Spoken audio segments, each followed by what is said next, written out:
రాష్ట్రంలో రెండేళ్ల మద్యం పాలసీకి ప్రభుత్వం గ్రీన్ సిగ్నల్ ఇస్తూ ఉత్తర్వులు జారీ చేసింది. ఈ ఏడాది డిసెంబర్ 1 నుంచి 2027 నవంబర్ 30 వరకు మద్యం పాలసీకి గడువు ఇచ్చింది. ఈసారి ఒక్కో వైన్ షాప్ కు అప్లికేషన్ కి 3 లక్షలు చేసే అవకాశం ఉంది. ఇక గతంలో ఒక్కో అప్లికేషన్ కు 2 లక్షలు వసూలు చేశారు.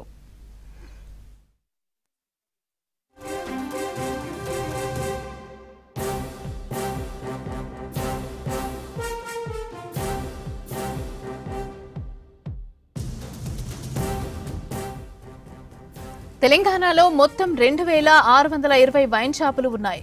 హైదరాబాద్ లో 690 ఉన్నాయి. జనాభా ప్రాతిపదికన లిక్కర్ షాప్ కు లైసెన్స్ ఫీజు కేటాయిస్తారు. 5000 జనాభా ఉన్న ప్రాంతాల్లో వైన్ షాప్ ఉంటుంది. ఇక లైసెన్స్ ఫీజు 50 లక్షలుగా నిర్ణయించారు.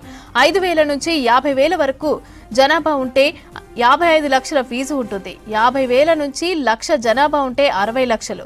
1,00,000 జనాభా నుంచి 5 లక్షల జనాభాకు 65 లక్షలు చెల్లించాలి.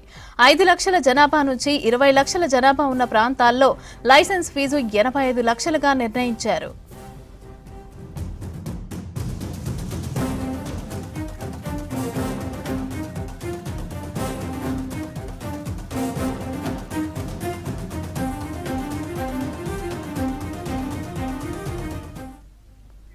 $20 లక్షలకు పైగా ఉన్న ప్రాంతాల్లో 1,10,00,000 లైసెన్స్ ఫీజు ఉంటుంది.